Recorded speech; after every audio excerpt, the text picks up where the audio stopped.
평생을 자식들의 미래를 위해 살아온 홍순자는 한국 최고의 떡집 만월당을 40년간 운영해 왔습니다. 65세의 나이에도 매일 새벽부터 일어나 떡을 빚던 홍순자는 어느 날 갑자기 찾아온 기억력 저하로 병원을 찾게 됐어요. 작은 실수로 시작된 문제였습니다. 단골 손님의 이름을 기억하지 못하거나 가끔 양념 비율을 혼동하는 정도였죠. 하지만 최근에는 돈을 어디에 뒀는지 몰라 집안을 헤매는 일이 잦아졌습니다. 홍순자의 셋째 아들 홍기석의 권유로 찾은 대학병원 진료실. 홍순자와 함께 큰아들 홍기태와 둘째 홍기철이 긴장된 표정으로 의사의 말을 기다리고 있었습니다. 의사는 검사 결과지를 꼼꼼히 살펴보다 입을 열었어요. 홍순자님은 알츠하이머 초기 단계라는 진단이었죠. 앞으로 증상이 점점 심해질 텐데 가족의 보살핌이 절대적으로 필요하다고 의사는 강조했습니다. 진단을 들은 홍순자의 얼굴이 창백해졌어요. 평생 자식들을 위해 살아온 홍순자에게 이제 의지해야 할 때가 온 것입니다. 큰아들 홍기태는 답답한 듯 한숨을 내쉬며 어머니를 돌볼 사람이 필요하겠다고 말했습니다. 대기업 임원인 홍기태는 바쁜 일상과 해외 출장이 잦아 어머니를 모실 여건이 안 된다는 눈치였죠. 둘째 홍기철 역시 사업이 바쁘다며 걱정스러운 표정을 지었습니다. 그러나 두 형제의 눈빛에서는 진심 어린 걱정보다는 부담감이 더 커 보였어요. 병원을 나서는 길에 홍기태와 홍기철은 조금 떨어진 카페에서 작은 목소리로 대화를 나누고 있었습니다. 어머니의 떡집을 빨리 정리하고 그 돈을 나눠 가질 계획을 세우는 중이었죠. 떡집 만월당은 이제 노후화된 건물이지만 자리가 좋아 팔면 꽤 큰 돈이 된다는 계산이었습니다. 홍기태는 냉정한 목소리로 어머니가 더 이상 가게를 운영할 수 없는 상황이니 빨리 정리하는 게 좋겠다고 말했어요. 홍기철도 동의하며 어머니의 통장도 확인해 봐야 한다는 말을 덧붙였습니다. 두 사람은 막내 동생 홍기석에게는 아직 말하지 말자며 의견을 모았어요. 그들의 대화를 우연히 들은 사람이 있었습니다. 만월당의 단골 손님이자 동네 약사인 박서영이었죠. 박서영은 홍순자가 40년간 떡을 팔며 자식들 뒷바라지한 사연을 누구보다 잘 알고 있었습니다. 홍순자가 큰아들 홍기태의 유학비를 마련하기 위해 밤새 떡을 빚던 모습, 둘째 홍기철의 사업 자금을 대기 위해 가게를 담보로 대출받던 날의 기억도 생생했어요. 박서영은 두 형제의 대화에 경악했지만 쉽게 개입할 수도 없는 노릇이었습니다. 한편 홍순자는 집으로 돌아와 혼자 방에 앉아 작은 상자를 꺼냈어요. 그 안에는 오래된 통장 몇 개와 부동산 계약서가 들어 있었죠. 홍순자는 흐릿한 눈으로 서류들을 하나씩 살펴보다가 문득 무언가를 결심한 듯 모든 서류를 다시 상자에 넣고 침대 밑 깊숙한 곳에 숨겼습니다. 홍순자의 눈에서는 굵은 눈물이 흘러내렸어요. 평생 모은 재산이 자식들의 다툼거리가 될까 두려웠던 것입니다. 병원 진단 다음 날 홍순자는 평소처럼 만월당을 열었지만 모든 게 낯설게 느껴졌어요. 익숙한 떡 반죽도 어색하게 느껴지고 손님의 주문을 헷갈리기도 했죠. 만월당을 찾은 단골들은 홍순자의 달라진 모습에 걱정스러운 눈빛을 보냈습니다. 40년 동안 한결같던 솜씨가 조금씩 흐트러지고 있었어요. 그날 저녁 홍기태와 홍기철은 어머니의 떡집 매각을 위한 부동산 상담을 몰래 진행했습니다.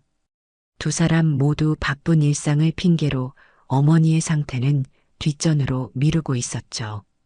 그들이 몰랐던 사실 하나. 홍순자가 평생 떡을 팔아 모은 재산이 생각보다 훨씬 더 많다는 것이었습니다. 일주일 후 주말, 큰아들 홍기태와 둘째 홍기철은 막내 홍기석의 집을 방문했어요. 평소에는 명절이나 특별한 일이 있어야 모이는 형제들이었기에 홍기석과 그의 아내 정미숙은 의아한 표정으로 그들을 맞이했습니다. 중학교 역사교사인 홍기석은 늘 형들을 존경해왔죠. 홍기태는 대기업 임원으로 승승장구하고 있었고 홍기철은 사업가로 화려한 생활을 하고 있었습니다. 반면 홍기석은 평범한 교사 생활에 만족하며 아내 정미숙, 사춘기 딸 지연과 소박하게 살고 있었어요. 거실에 모인 형제들 사이에 어색한 침묵이 흘렀습니다. 홍기태가 먼저 입을 열었어요. 회사에서 해외 발령이 났다며 몇 년간 미국에 있어야 한다고 했죠. 홍기철도 사업 확장으로 중국과 한국을 오가며 바쁘게 지내야 한다고 말했습니다. 두 사람의 말은 결국 하나로 모였어요. 어머니 홍순자를 막내 홍기석이 모셔야 한다는 것이었죠. 홍기석은 당황스러운 표정으로 형들을 바라봤습니다. 홍기태는 마치 준비해온 것처럼 어머니의 통장을 꺼내 보이며 병원비와 생활비로 쓰라고 건넸어요. 그러나 통장에 남은 금액은 생각보다 훨씬 적었죠. 프리랜서 일러스트레이터로 일하는 정미숙은 그 모습을 지켜보며 입술을 깨물었습니다. 정미숙은 이미 자신의 작업과 사춘기 딸 지연의 양육으로 충분히 바빴어요. 게다가 최근에는 중요한 그림책 작업을 의뢰받아 마감을 앞두고 있었죠. 그러나 남편 홍기석이 어머니를 모시겠다고 결정하자 반대할 수 없었습니다. 정미숙은 시어머니와 그다지 가깝지 않았어요. 가끔 명절에 만나면 어색한 인사를 나누는 정도였죠. 홍순자는 항상 며느리들 중에서 큰 며느리를 가장 아꼈고 정미숙에게는 다소 냉담한 편이었습니다. 그런 시어머니를 모신다는 것은 정미숙에게 큰 부담이었어요. 이 모든 상황을 지켜보던 15세 지연은 어른들의 위선에 분노해 방문을 쾅 닫고 들어갔습니다. 지연은 할머니를 거의 알지 못했지만 작은 아빠와 큰 아빠가 아빠에게 책임을 떠넘기는 모습이 못마땅했어요. 홍기태와 홍기철은 형식적으로 매달 조금씩 도움을 주겠다는 약속을 남기고 서둘러 집을 나섰습니다. 두 사람이 떠난 후 거실에는 무거운 침묵만이 남았어요. 홍기석은 난처한 표정으로 아내를 바라봤지만 정미숙은 아무 말도 하지 않았죠. 그날 밤 정미숙은 오랜 친구인 간호사 윤정숙에게 전화를 걸었어요. 정미숙의 목소리에서 불안과 걱정이 묻어났죠. 윤정숙은 다음날 정미숙을 찾아와 치매 환자 돌봄에 대한 정보를 전해주었습니다. 윤정숙은 치매 환자들이 종종 재산을 숨기는 경우가 많다며 중요한 조언을 덧붙였어요. 자신이 돈을 관리할 수 없게 될 것을 두려워하는 마음에서 그런 행동을 한다는 것이었죠. 정미숙은 그 말을 듣고 시어머니의 통장에 대해 다시 생각해 보게 되었습니다. 다음 날 홍순자는 짐을 챙겨 홍기석의 집으로 이사 왔어요. 작은 아파트에 네 식구가 살게 된 것이죠. 정미숙은 서재로 쓰던 방을 시어머니 방으로 내주고 자신의 작업 공간을 거실 한 구석으로 옮겼습니다. 홍순자는 낯선 환경에 적응하느라 힘들어했어요. 밤에는 자주 깨어나 화장실을 찾지 못해 헤매기도 했죠. 정미숙은 밤마다 시어머니의 화장실 출입을 도우며 점점 지쳐갔습니다. 그러나 홍기석이 고마워하는 모습에 불평을 삼켰어요. 홍순자가 이사 온 지 일주일이 지났을 때 정미숙은 시어머니가 혼자 중얼거리는 소리를 들었습니다. 내 돈, 내 통장이라는 말이었죠. 정미숙은 문득 윤정숙의 조언이 떠올랐어요. 시어머니가 어딘가에 돈을 숨겨두었을 가능성이 있었습니다. 그러나 그것을 확인할 방법은 없었죠. 정미숙은 일단 시어머니의 건강을 챙기는데 집중하기로 했어요. 진심으로 시어머니를 돕고 싶었지만 마음 한편으로는 불안했습니다. 이대로 시어머니의 치매가 심해진다면 가족의 생활은 어떻게 될 것인지, 형들은 정말 약속대로 도움을 줄 것인지, 그리고 자신의 일은 어떻게 해야 할지. 머릿속이 복잡했죠. 그날 저녁 정미숙은 시어머니에게 저녁 식사를 대접하며 조심스레 만월당에 관해 물었어요. 홍순자는 잠시 또렷한 정신으로 만월당에서 40년간 일했던 이야기를 들려주었습니다. 정미숙은 처음으로 시어머니의 삶에 대해 깊이 알게 되었고 그 강인함에 존경심이 생겼어요. 그날 밤 정미숙은 남편 홍기석에게 시어머니를 최선을 다해 모시겠다고 약속했습니다. 홍기석은 아내의 손을 꼭 잡았어요. 두 사람은 어려운 시간이 될 것을 알면서도 함께라면 이겨낼 수 있을 거라 믿었습니다. 홍순자가 홍기석의 집에서 지내기 시작한 지 6개월이 지났어요. 처음에는 가끔 기억력이 혼동되는 정도였던 증상이 점점 심해졌습니다. 홍순자는 이제 가족들을 알아보지 못하는 날이 많아졌어요. 특히 저녁이 되면 증상이 악화되어 내 돈을 외치며 집안을 뒤지는 일이 잦아졌죠. 정미숙은 밤마다 시어머니를 진정시키느라 잠을 제대로 이루지 못했습니다. 치매 특유의 증상인 일몰 증후군으로 저녁이면 더욱 혼란스러워하는 시어머니를 돌보는 일은 생각보다 훨씬 힘들었어요. 정미숙은 자신의 일러스트레이션 작업 마감을 겨우 지키며 시어머니를 돌봤지만 새로운 일을 받는 것은 어려워졌습니다. 가족의 수입은 점점 줄어들었고 홍기석의 월급만으로는 생활이 빠듯했죠. 큰아들 홍기태와 둘째 홍기철이 약속했던 경제적 도움은 한 번 보내온 후 흐지부지 되었어요. 어느 날 저녁 정미숙이 시어머니의 저녁약을 챙겨주려 방에 들어갔을 때였습니다. 홍순자가 서랍을 뒤지다 깜짝 놀라 손을 뗐어요. 정미숙이 다가가 보니 서랍 안에는 오래된 요리 노트가 있었죠. 홍순자는 경계하는 눈빛으로 정미숙을 바라보았습니다. 정미숙은 노트에 관심 없는 척 약만 건네고 방을 나왔어요. 그러나 시어머니의 행동이 이상했습니다. 뭔가를 계속 숨기려 하는 듯 했죠. 한편 딸 지연은 처음에는 할머니를 피하고 불편해했어요. 사춘기 특유의 예민함으로 갑자기 좁아진 생활 공간에 불만이 많았죠. 그러나 어느 날 지연이 학교 과제로 가족의 역사를 조사하게 되었습니다. 그 과정에서 할머니 홍순자가 유명한 떡집 만월당의 주인이었다는 사실을 알게 되었어요. 호기심이 생긴 지연은 용기를 내어 할머니에게 떡 만드는 법을 물었습니다. 놀랍게도 홍순자는 그날 유독 또렷한 정신으로 지연에게 떡 이야기를 들려주었어요. 요리에 관심이 많았던 지연은 할머니의 이야기에 푹 빠졌습니다.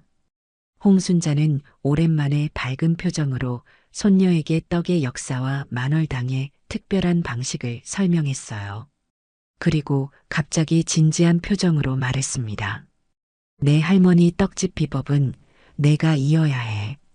지연은 할머니의 말에 놀랐지만 그 순간을 소중하게 여겼어요. 다음 날부터 지연은 할머니와 더 많은 시간을 보내기 시작했습니다. 학교에서 돌아오면 할머니 방에 들러 이야기를 나누고 주말에는 함께 간단한 다과를 만들기도 했어요. 홍순자의 손놀림은 여전히 정확했고 떡을 빚는 솜씨는 놀라울 정도로 완벽했습니다. 지연은 할머니의 재능에 감탄했고 그 과정을 몰래 영상으로 기록하기 시작했어요. 어느 날 홍기석이 퇴근 후 집에 돌아왔을 때 놀라운 광경을 목격했습니다. 딸 지연과 어머니 홍순자가 함께 부엌에서 웃으며 송편을 빚고 있었어요. 홍기석은 오랜만에 보는 어머니의 웃는 모습에 가슴이 뭉클했습니다. 그러나 가족의 행복도 잠시, 경제적인 어려움은 점점 커져갔어요. 홍기석은 결국 형들에게 전화를 걸었습니다. 어머니의 병원비가 생각보다 많이 나온다며 약속했던 도움을 요청했어요. 그러나 돌아온 것은 변명뿐이었죠. 홍기태는 해외 이주 준비로 돈이 많이 든다며 다음에 보내주겠다고 했고 홍기철은 전화를 받지 않았습니다. 그 모습을 지켜본 정미숙은 남편을 위로하며 가족의 힘을 보여주었어요.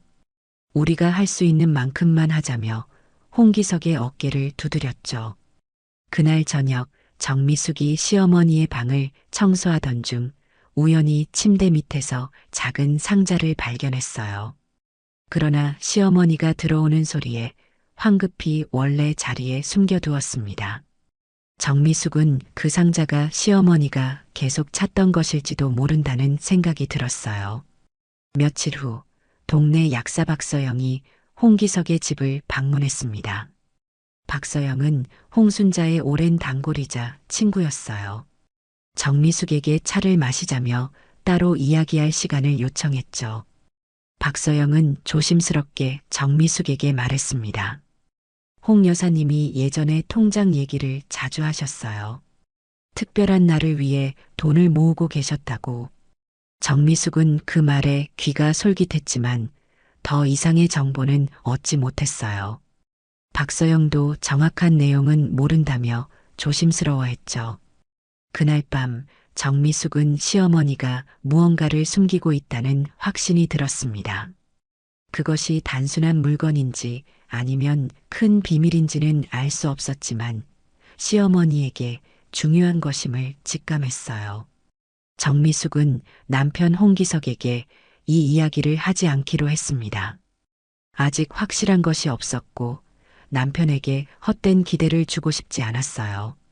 그렇게 정미숙은 홀로 시어머니의 비밀을 찾아 나섰습니다. 어느 토요일 오후 지연이 할머니 방을 정리하다 우연히 발견한 것이 있었어요. 오래된 요리책 사이에서 낡은 통장이 나온 것입니다. 지연은 호기심에 통장을 펼쳐보려다 할머니가 오시는 소리에 급히 엄마에게 건네주었죠. 정미숙은 통장을 받아들고 잠시 망설였습니다. 시어머니의 개인 물건을 함부로 볼 수는 없었지만 이것이 시어머니가 밤마다 찾던 그것일 수도 있었어요. 결국 가족의 미래를 위해 통장을 확인해 보기로 결심했습니다. 정미숙이 통장을 펼쳤을 때 놀라운 액수가 적혀 있었어요. 최근 몇 년간 거래는 없었지만 마지막 잔액이 상당했죠. 그러나 이것이 정확한 금액인지 현재도 유효한 계좌인지 확인할 필요가 있었습니다. 정미숙은 다음 날 시어머니를 돌봐줄 사람을 구하고 은행으로 향했어요.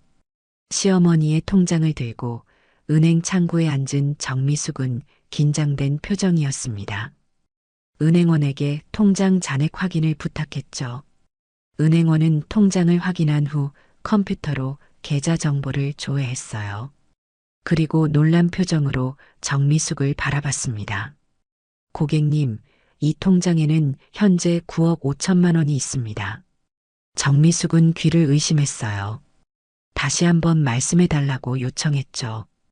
은행원은 다시 한번 확인하며 대답했습니다. 9억 5천만 원이 맞습니다. 그리고 정기예금까지 합치면 총 15억 정도 됩니다. 순간 정미숙의 눈앞이 캄캄해졌어요. 어지러움을 느끼며 자리에서 일어나려다 그대로 쓰러졌습니다. 은행 직원들의 도움으로 정신을 차린 정미숙은 떨리는 손으로 물을 마셨어요. 은행원은 정미숙에게 통장의 거래 내역을 보여주었습니다. 놀랍게도 홍순자는 40년간 만월당을 운영하며 꾸준히 저축해왔고 가게를 팔 때 받은 돈도 모두 저축했던 것이었죠. 정미숙은 시어머니가 이런 큰 재산을 가지고 있었다는 사실이 믿기지 않았어요. 하지만 더 충격적인 사실이 기다리고 있었습니다. 정미숙이 통장 내역을 자세히 살펴보니 지난 3년간 2차례에 걸쳐 큰 금액이 인출된 흔적이 있었어요. 그 시기는 홍순자의 치매 증상이 시작된 이후였고 액수는 각각 1억 원에 달했습니다. 인출한 사람의 이름은 홍기태와 홍기철. 바로 두 형제였죠. 정미숙은 분노와 배신감에 손이 떨렸어요. 형님들이 어머니의 병을 알면서도 재산을 빼돌렸다는 사실이 도저히 믿기지 않았습니다. 은행에서 나온 정미숙은 바로 집으로 향했어요. 남편 홍기석에게 이 사실을 알려야 했죠. 그러나 집에 도착했을 때 예상치 못한 상황이 기다리고 있었습니다. 거실에는 큰아들 홍기태 부부와 둘째 홍기철 부부가 앉아 있었어요. 갑작스러운 방문이었죠. 정미숙은 통장을 가방에 숨기고 그들을 맞이했습니다. 홍기태가 먼저 입을 열었어요. 어머니의 상태가 궁금해 들렀다며 표면적인 걱정을 표했죠. 그러나 정미숙은 그들의 진짜 의도를 직감했습니다. 곧 홍기철이 본론으로 들어갔어요. 어머니의 재산 관리를 자신들이 맡겠다며 통장을 내놓으라고 요구했습니다. 두 형제는 어머니를 위한다는 명목으로 말했지만 정미숙은 이미 그들의 진실을 알고 있었어요. 정미숙의 표정이 굳어졌습니다. 홍기석은 잠시 혼란스러워 보였지만 정미숙은 단호하게 거절했어요. 어머님의 재산은 어머님을 위해 쓰여야 합니다. 우리가 직접 관리하겠어요.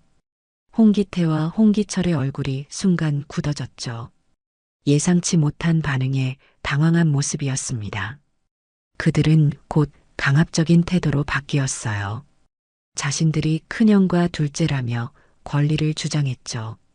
그 순간 정미숙의 핸드폰이 울렸습니다. 은행에서 걸려온 전화였어요.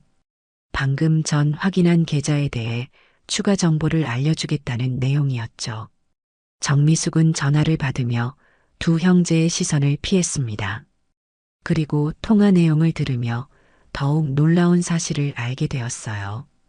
홍순자 명의로 된 또 다른 부동산 계좌가 있었고 그곳에는 만월당 건물의 매각 대금이 그대로 보관되어 있었습니다.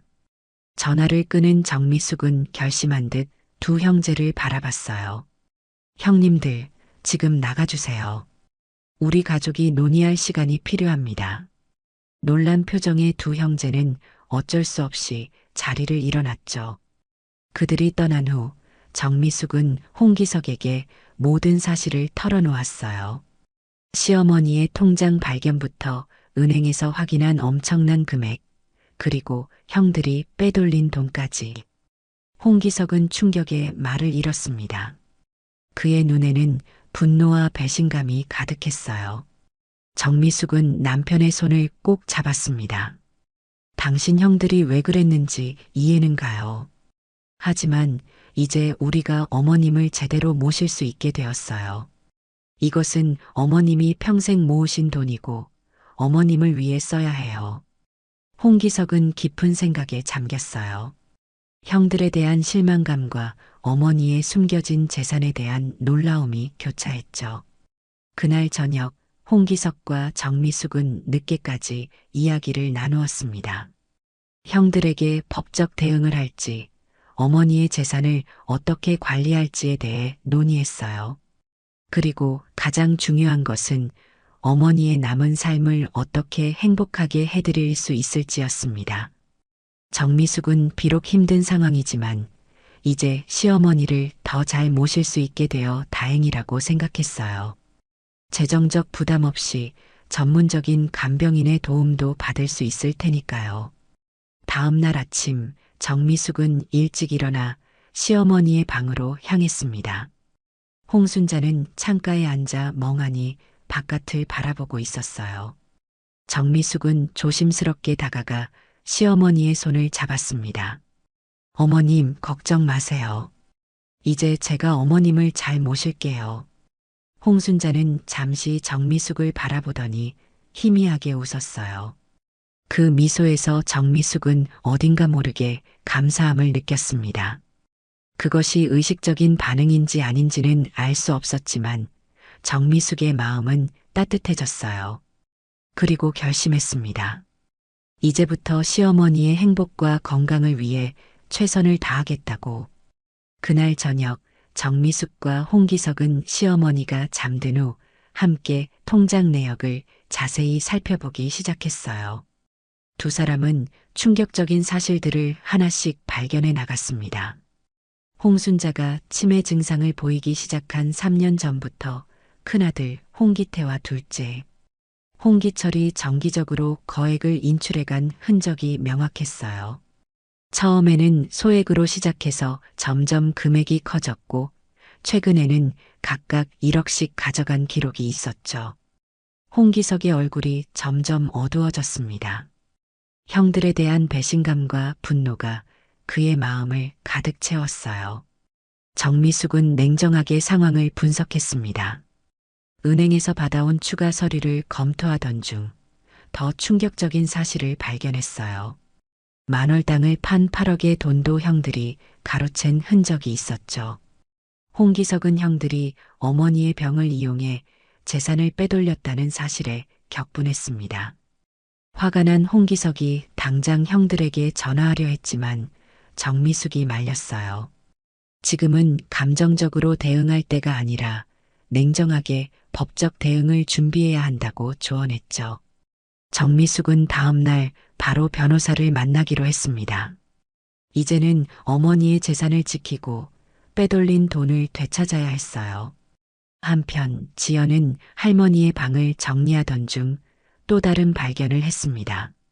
옷장 깊숙한 곳에서 오래된 일기장을 찾아낸 것이죠.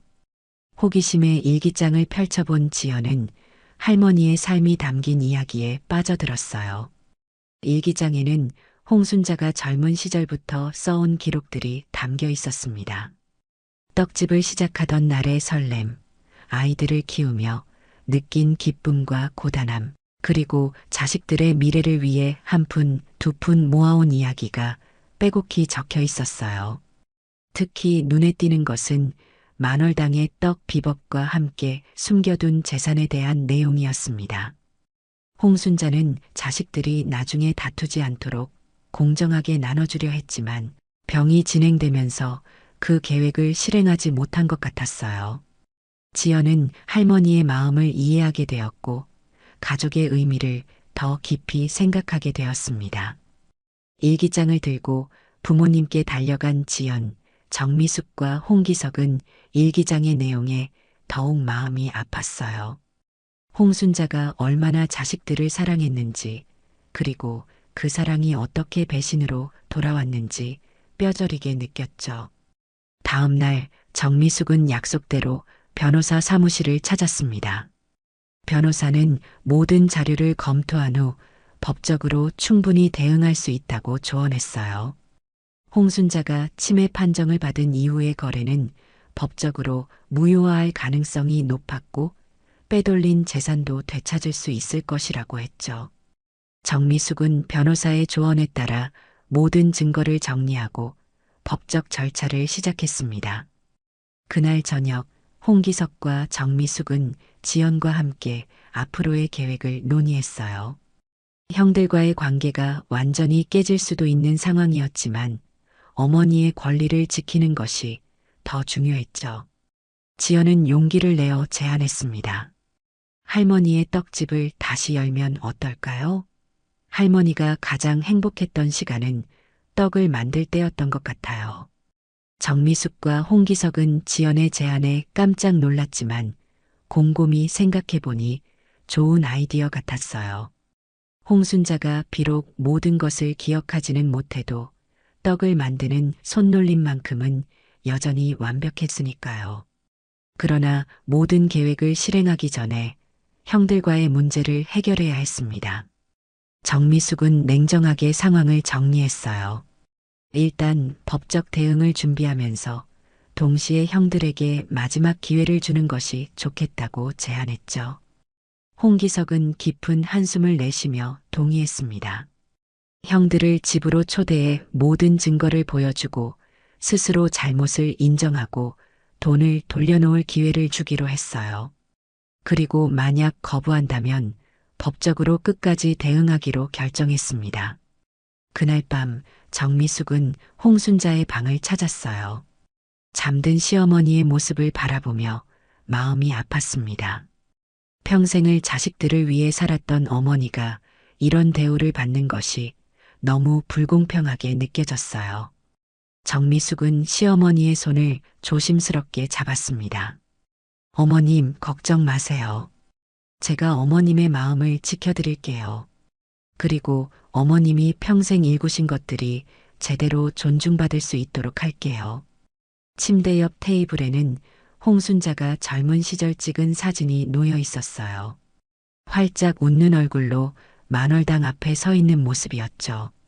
정미숙은 그 사진을 바라보며 결심했습니다. 시어머니의 웃는 얼굴을 다시 볼 수 있도록, 그리고 시어머니의 자존심과 재산을 지킬 수 있도록 최선을 다하겠다고. 주말 오후 홍기석과 정미숙은 두 형 가족을 집으로 초대했어요. 거실 테이블 위에는 모든 증거 서류들이 정리되어 있었습니다. 은행 내역서, 홍순자의 일기장 복사본, 그리고 변호사의 법률 검토 문서까지 모든 것이 준비되어 있었죠. 홍기태와 홍기철은 각자의 아내와 함께 도착했어요. 그들의 표정에서는 자신감이 넘쳤습니다. 아직 자신들의 행동이 들통났다는 사실을 모르는 듯했죠. 홍기석이 먼저 입을 열었어요. 형님들, 앉으세요. 드릴 말씀이 있습니다. 홍기태는 여유로운 표정으로 소파에 앉았습니다. 무슨 일이냐며 물었죠. 홍기석은 차분하게 테이블 위에 서류들을 가리켰어요. 이것들 보셨나요? 홍기태와 홍기철은 의아한 표정으로 서류를 바라봤습니다. 그리고 서서히 그들의 얼굴색이 변하기 시작했어요. 은행 내역서에 적힌 그들의 이름과 인출 금액을 발견한 것이죠. 홍기태가 먼저 당황한 기색을 감추려 했습니다. 그게 무슨 소리냐며 발뺌했어요. 홍기철도 어색한 웃음을 지으며 동생의 말이 무슨 뜻인지 모르겠다고 했죠. 정미숙은 냉정하게 사실을 짚어나갔습니다.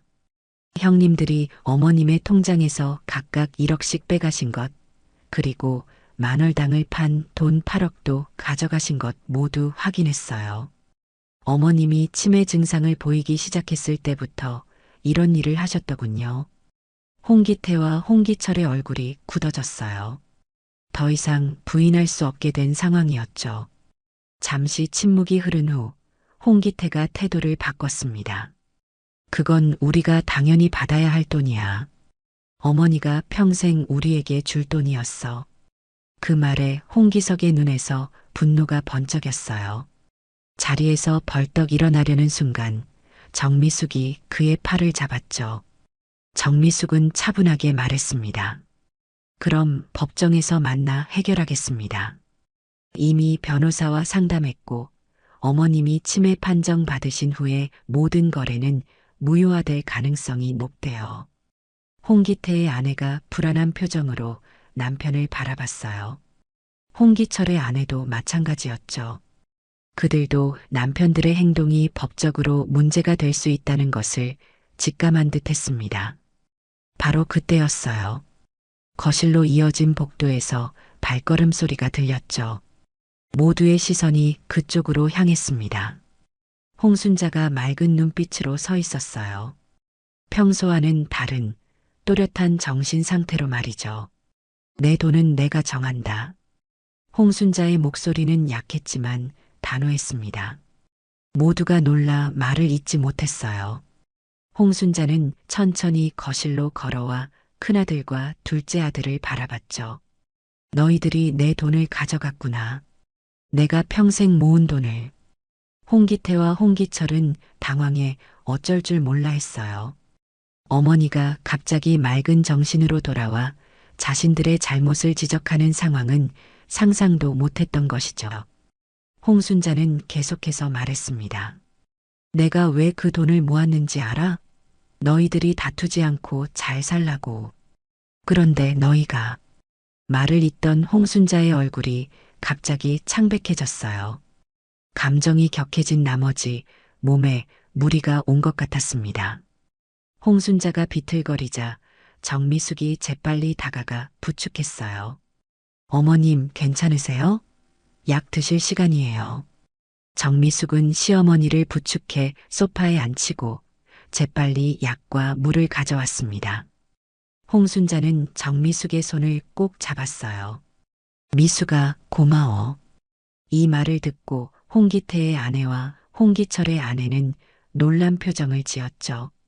그들은 평소 홍순자가 정미숙을 잘 알아보지 못했다는 것을 알고 있었거든요. 그런데 지금은 이름까지 정확히 부르며 감사를 표현하는 모습이 충격적이었습니다. 홍기태와 홍기철은 점점 위축되어 갔어요.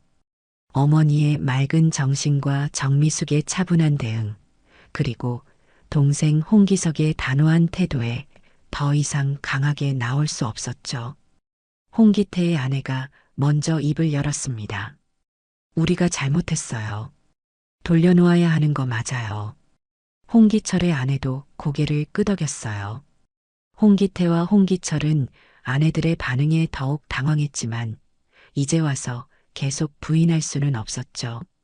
결국 홍기태가 한숨을 내쉬며 말했습니다. 알았어. 우리가 돌려놓을게. 하지만 시간이 좀 필요해. 지금 당장 그 돈을 다 마련할 수는 없으니까. 정미숙은 이미 준비해둔 서류를 꺼냈어요. 변호사와 함께 작성한 합의서였죠. 여기 합의서가 있어요. 빼가신 돈을 매달 얼마씩 갚아나가는 계획이 담겨 있습니다. 서명해 주시면 법적 절차는 잠시 미루겠습니다. 홍기태와 홍기철은 마지못해 합의서를 검토하기 시작했어요. 그들이 서류를 보는 동안 홍순자는 다시 정신이 흐려지는 듯 했습니다.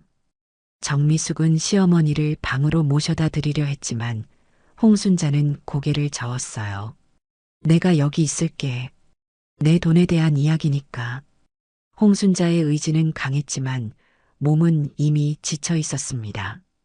정미숙은 시어머니의 어깨에 담요를 둘러주며 곁에 있어드렸어요.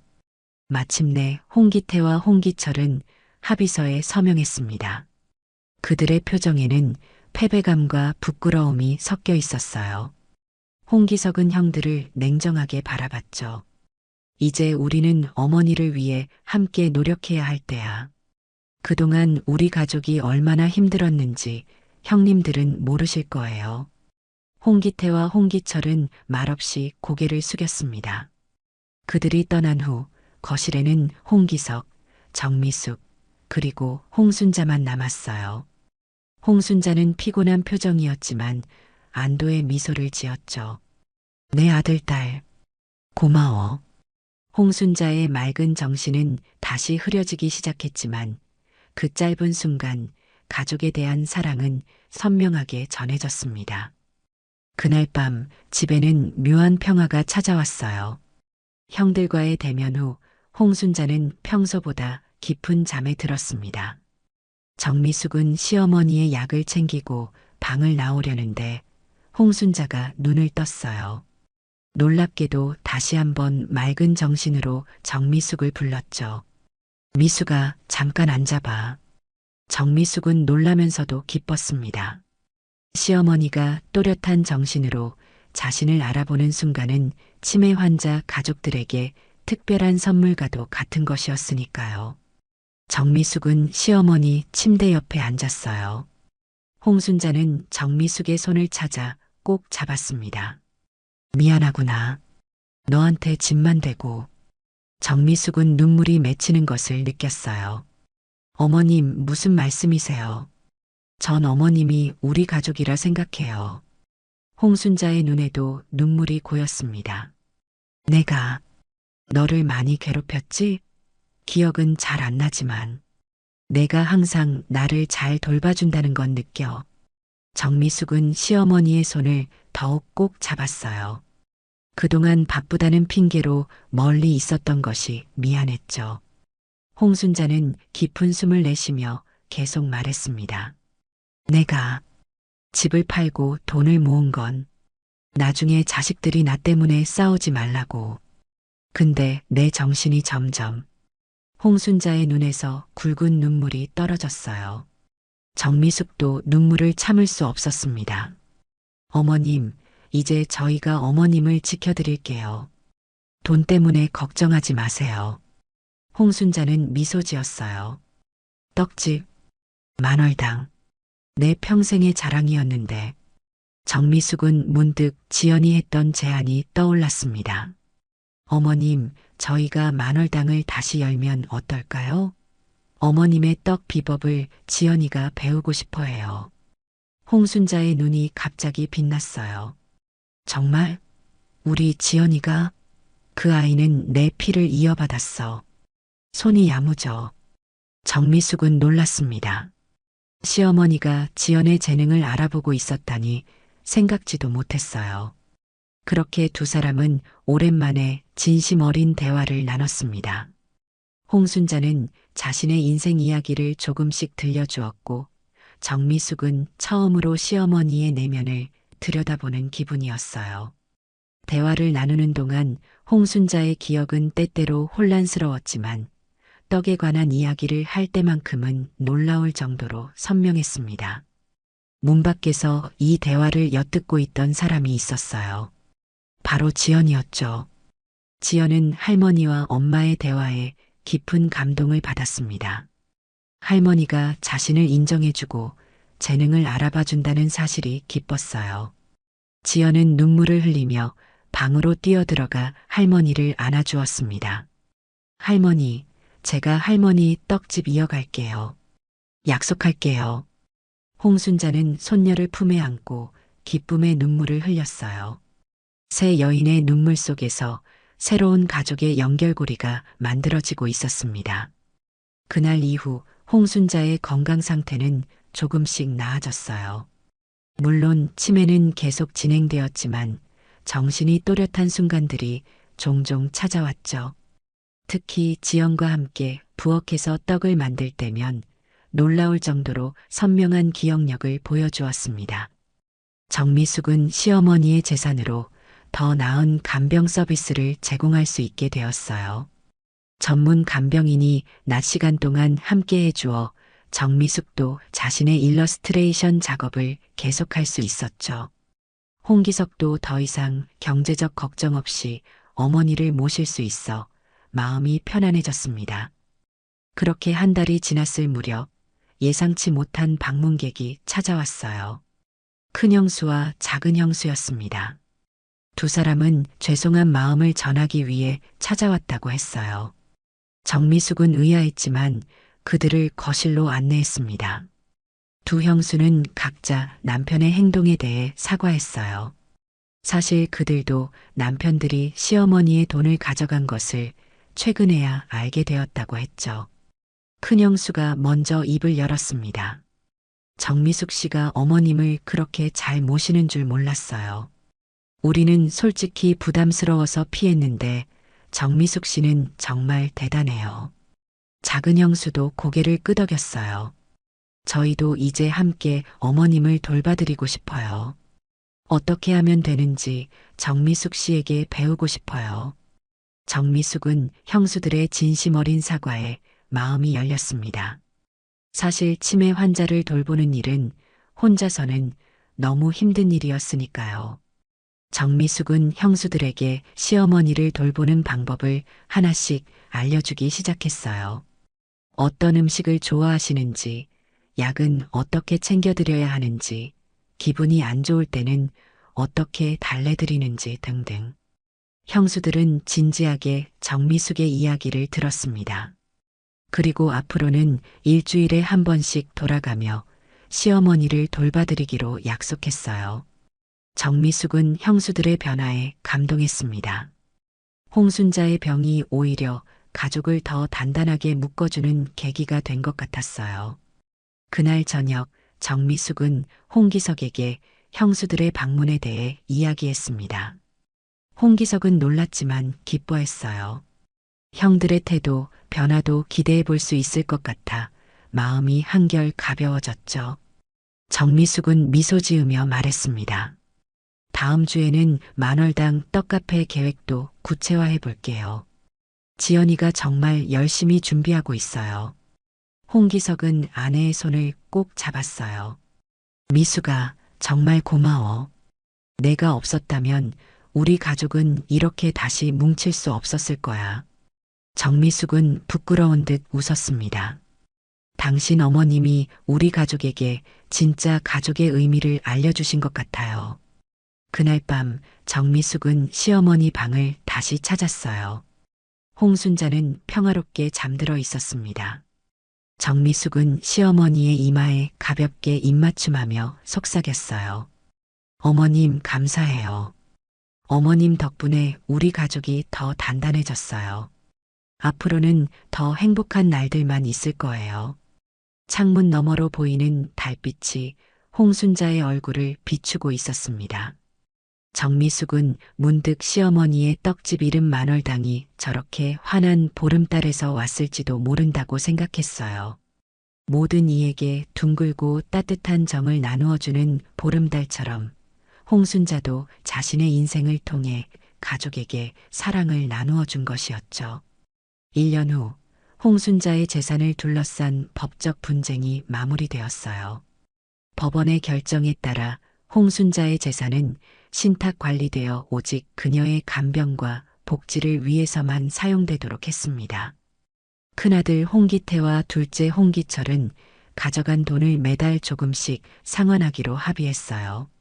처음에는 마지못해 시작했지만 시간이 지나면서 그들도 자신들의 잘못을 진심으로 반성하게 되었죠. 홍기태는 해외 발령을 포기하고 국내에 남기로 결정했어요. 홍기철도 사업 확장 계획을 조정해 시간적 여유를 만들었습니다. 두 사람 모두 어머니와 함께할 시간이 얼마 남지 않았다는 것을 깨달은 것이죠. 가족 관계도 서서히 회복되기 시작했어요. 매주 일요일이면 세 아들 가족이 모두 모여 홍순자와 함께 시간을 보냈습니다. 물론 홍순자는 대부분의 시간 동안 가족들을 알아보지 못했지만 가끔 맑은 정신으로 돌아가 자식들과 소통하는 순간이 있었어요. 그 순간들이 가족 모두에게 소중한 선물이 되었죠. 정미숙은 시어머니의 떡 비법을 지연에게 가르치도록 도왔어요. 홍순자가 치매로 모든 것을 설명할 수는 없었지만 옆에서 지켜보며 때때로 조언을 해주었죠. 지연은 할머니의 떡 만드는 모습을 영상으로 기록하며 비법을 하나하나 익혀갔습니다. 그리고 드디어 정미숙과 지연은 작은 떡 카페 만월당 2세를 오픈했어요. 동네 주택가에 위치한 아담한 가게였지만 홍순자의 전통 방식 그대로 만든 떡은 금세 소문이 나기 시작했습니다. 특히 절편과 송편은 홍순자가 직접 참여해 빚은 것들이었죠. 홍순자는 비록 모든 것을 기억하지는 못했지만 떡을 빚는 손놀림만큼은 여전히 완벽했어요. 그녀의 손끝에서 만들어진 떡을 맛본 손님들은 감동했고 카페는 입소문을 타고 유명해졌습니다. 신문과 방송에서도 주목했어요. 3대가 함께 운영하는 떡카페, 그리고 그 뒤에 숨겨진 가족 이야기가 많은 이들에게 감동을 주었죠. 홍기태와 홍기철도 가게 운영에 도움을 주기 시작했습니다. 주말이면 와서 손님들을 응대하거나 필요한 물품을 구매해 오는 등 각자의 방식으로 참여했어요. 가족의 관계는 어느 때보다 돈독해졌죠. 만월당 2세의 성공에 힘입어 정미숙은 더 큰 계획을 세웠습니다.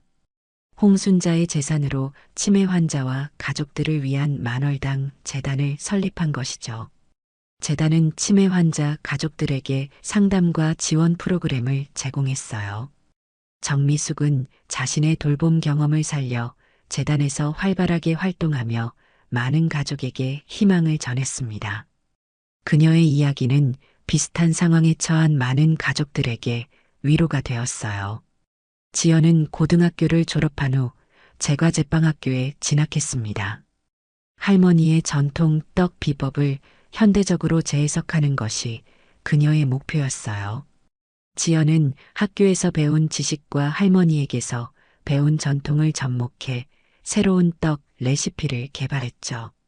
그녀의 창의적인 아이디어는 만월당 2세의 또 다른 경쟁력이 되었습니다.